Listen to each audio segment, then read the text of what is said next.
Assalomu alaykum, hurmatli vatandoshlar. Akmal Norqobilov Sho'rchi tumanidan chiqyapman.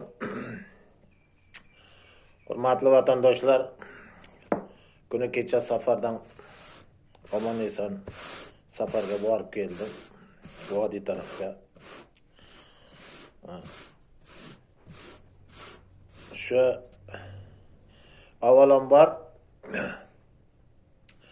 mana shu chiqishlarimda internet tarmog'ida Akmal Norqobilov kanalida, o'zimda kanalimda chiqishimda yurtdoshlarimiz, birodarlarimiz yaxshi izoh yozib, like bosyapti. Ularga cheksiz minnatdorchiligimni bildiraman.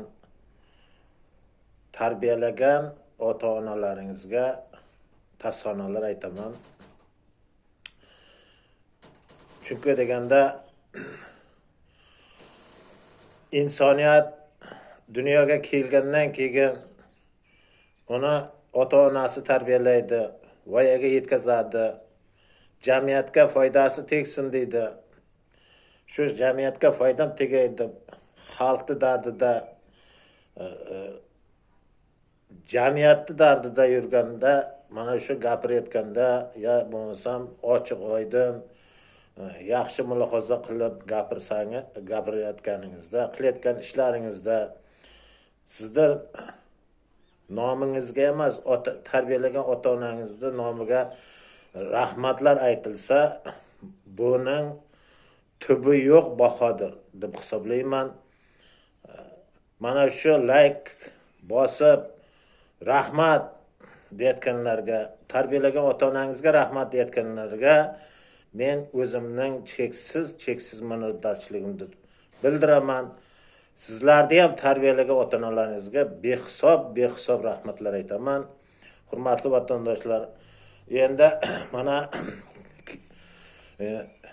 yo'l safaridan keyincha ko'rdilaringiz, Dehqonobodda, Qashqadaryoning Dehqonobod yo'lida o'tgan yo'lda ozgina bo'lsa ham, qisman bo'lsa ham haliga videoga oldimda chiqish qildim. Shu chiqishimda uni bejizga gapirayotganim yo'q, gapirmadim. U asosiy mana shu yo'lda 35 yildan beri, mana qarang, mustaqil bo'lganimizdan beri 35 yil bo'lgan bo'lsa, ana shu yo'llar hali ham hozirgacha ham tartibga kelmadi. Chunki kelolmaydi. Nimaga deganda bizda haliga tirik murda deputatlarimiz bor, tirik murda senatorlarimiz bor. Keyin ana quloqqa lag'mon osar 5 ta siyosiy partiyalarimiz bor. Bular bor ekanki, bular bilan hech qachon menimcha yo'l shu qo'lni kaftiday bo'lmaydi. Borinki mana shu qilgan, mana shu kunlik zapravkalarga kirib zapravka qilayotgan yurtdoshlarimizni shu zapravka qilganda qo'liga kvitantsiyasini olsa, yozib qo'yibdi, qancha soliq deb yozib qo'yibdi. Ko'ryapsizmi, qancha soliq, bir kunda millionlab texnikalar yurtdoshlarimiz zapravka qiladi, gaz zapravka qiladi, benzin oladi, dizel yoqilg'isini oladi, solig'ini to'laydi. Ko'ryapsizmi? Agar ana shularni hisoblab ko'rsa borku, bu Dehqonobodda yo'lda yo'l emas, qolaversa cho'ponning qo'tanigacha, ana cho'ponning Odirdagi tog'dagi qo'tanigacha qo'lni kaftida yasol bo'lib ketadi. Ammo lekin uni nazoratga oladigan, uni hayotga tatbiq qiladigan va 5 ta siyosiy partiyalar liderlari va quloqqa tepar, lag'mon osar, jirkanishli partiyalarimiz bor. Bu endi 35 yildan beri bular faqatgina shu maddohlik bilan kun o'tdi. Bularda agar shu partiyalarga, shu deputatlarga, senatorlarga qani siz ham bir gapiring qani desa, o'zini kallasi bilan gapirmaydi, Mirziyoyevning kallasi bilan gapiradi. Mirziyoyev o'zini ishini qilyapti, prezident. O'zingni qilayotgan ishing to'g'risida gapir desa gapirilmaydi. Hammasi Mirziyoyev kallasi bilan Mirziyoyev gapirdi, Mirziyoyev bunday qildi, Mirziyoyev bunday qildi. Sen o'zingda shu senatorlar, deputatlar va 5 ta siyosiy partiya liderlari o'zlaring qilgan ishlaringda, qiladigan ishlaringda gapiringlar.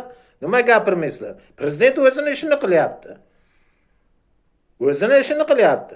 Lekin prezidentning atrofidagi davlat maslahatchilari ham bor. Ular ham o'zlarini gapi bilan yurmaydi. Agar shular ham ishlaganda borku, shu Dehqonobodda yo'li qarang. Farg'onada vodiy tarafdan kelganimcha Toshkent viloyatidan o'tib Sirdaryoga kirgan joydan boshlandi, to haliga Jizzaxda yo'lga tushguncha yo'l abgori. Ko'ryapsizmi? Sirdaryoda ham shunday. Qashqadaryoda ham shunday. Bizdagi endi Surxondaryoni gapirmang endi. Surxondaryoda o'zi bir durustroq odam bo'lmadi, bir hokim bo'lmadi-da. Bir durustroq shu anavi qo'y go'shtini jegan, mard, xalqparvar hokim bo'lganda, yoki bo'lsam yo'l qurilishida, yoki bo'lsam viloyat deputatlari bo'lganda, ozgina bo'lsa ham yo'llar yaxshi bo'lib qolardi. Amaliga kelgan bular bilan bir narsa bitmaydi. Hurmatli vatandoshlar, yaxshilab tushuningizlar. Buni bejizga gapirayotganim yo'q. Men uni ko'rganman. 21-yilmada prezident Mirziyoyev saylovdan 10 kun oldin shu Farg'onaga ketayotgandim, vodiy tarafga Boysunda yo'lini chiqardim. Tanqid qildim. Yana men aytdim, Shavkat Miromonovich, yana siz prezident bo'lasizmi? Yo'lni qarang dedim. Shu gapirgan yigit men bo'laman, Akmal Norqobilov bo'laman men. Men gapirmasam kim gapiradi? Birov gapirish kerak endi.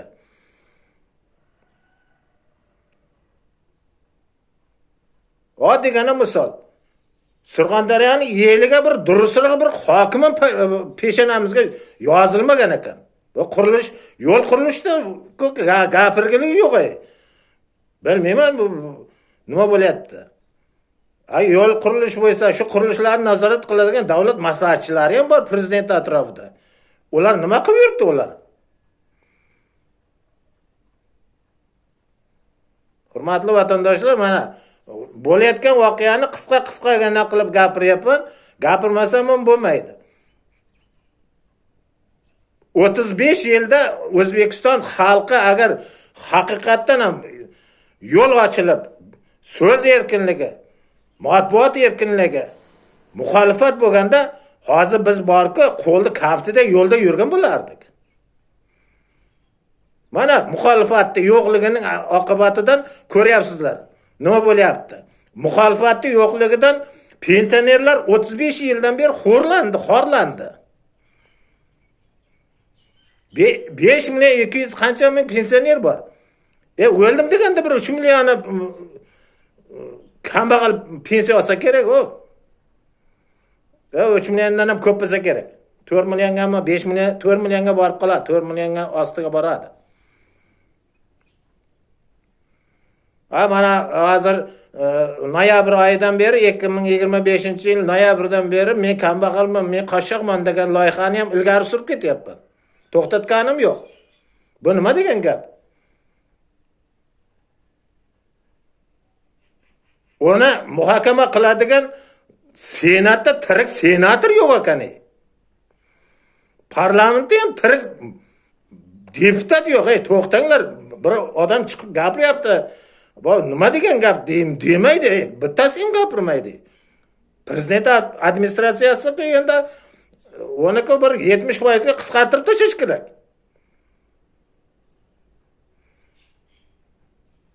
Karimdan qolib ketgan maslahatchilar bor. Ularga qo'liga pattasini berish kerak. Senatda ham, shu senatorlar ichida ham Karimdan qolib ketgan senatorlar bor. Karimdan qolib ketgan parlamentda o'tirgan deputatlar ham bor. Hurmatli vatandoshlar, buni gapirmasa kim gapiradi? Muxolifat albatta kerak. Hurmatli vatandoshlar, muxolifat O'zbekistonda suv bilan havoday zarur. O'tda hozirgi davrda kerak. Muxolifat suv bilan havoday zarur. Muxolifat taraqqiyot.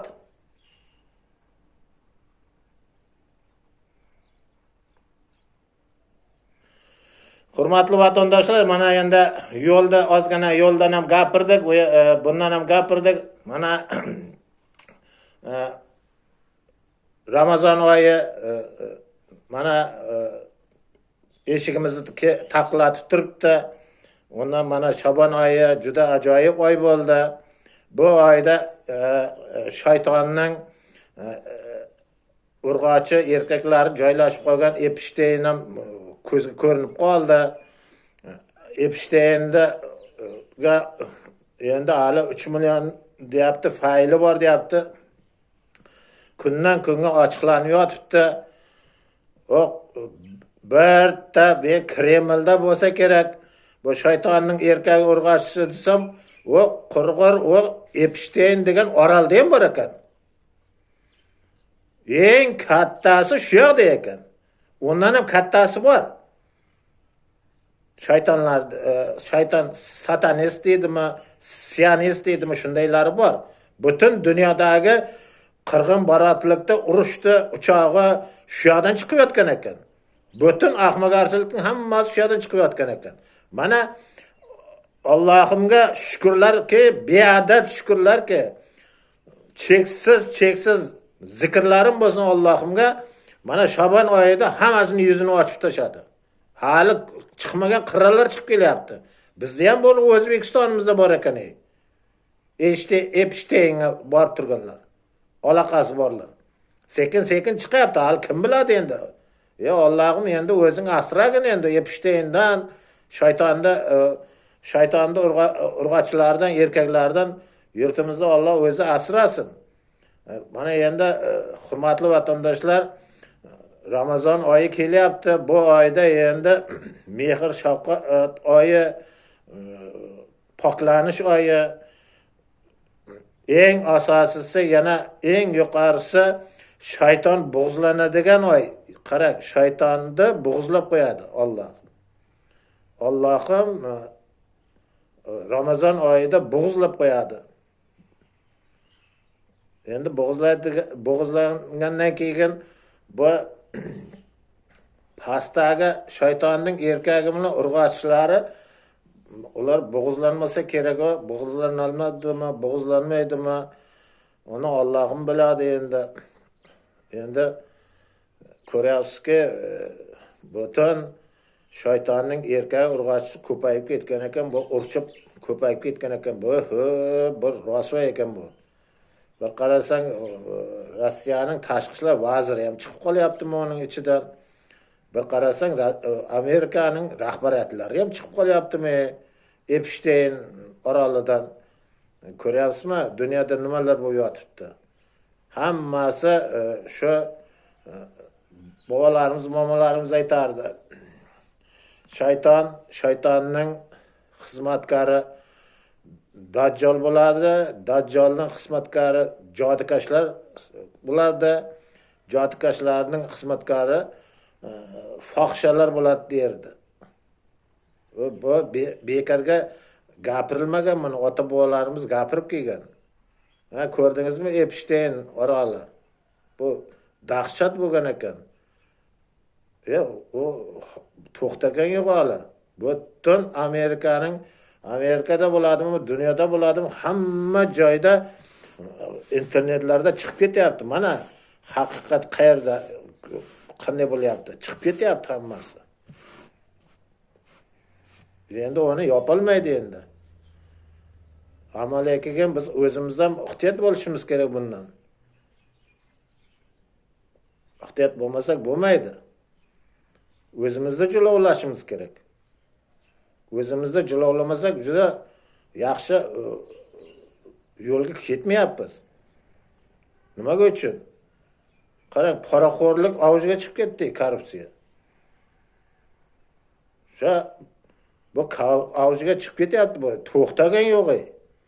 Agar shu korrupsiya yo'qolganda mana shu shunday ahvollarda yo'lda yurarmidik? Men o'zim qo'rqyapman hozir.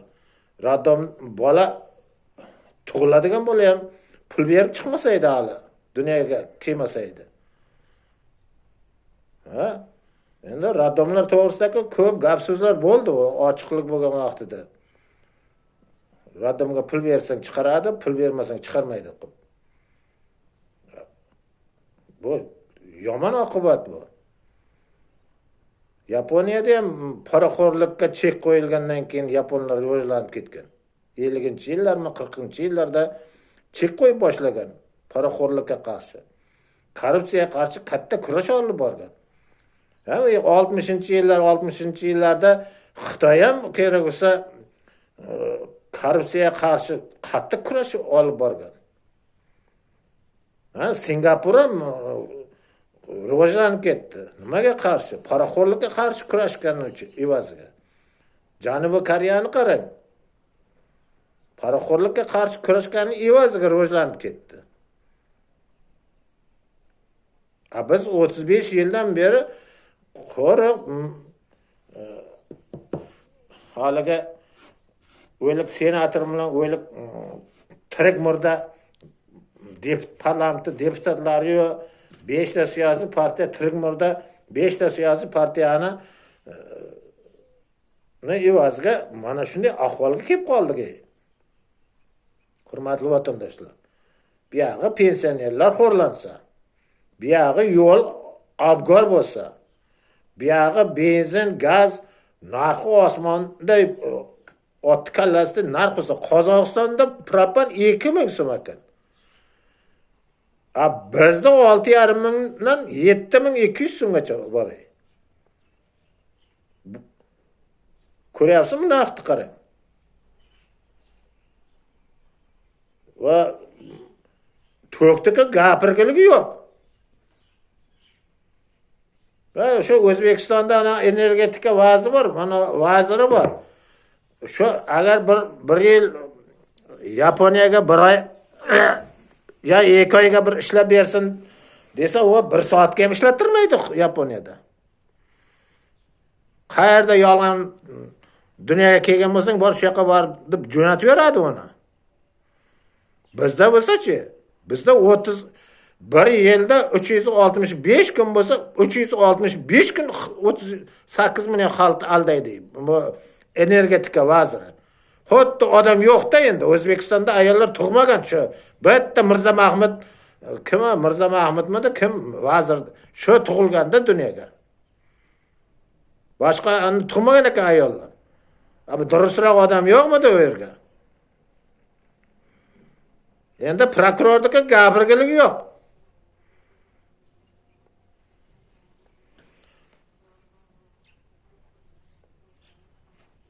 Bosh prokurorda aytyapman. O'zbekistonda topilmay qoldi. Dunyoga kelmaganda bosh prokuror. Lekin loyiq odam. Hurmatli vatandoshlar, bularni ham gapirmasak bo'lmaydi. Bu jamiyatimiz mana dunyo o'zgaryapti. O'zbekistonda shu o'zgarish deb maqtangani bilan maqtanishdan oldin birinchi o'rinda o'zingni xalqingni himoya qilgan, o'zingni xalqingni himoya qilib, migratsiyada xizmat qilayotgan yigitlarni himoyasiga olgan davlatgina u rivojlangan hisoblanadi.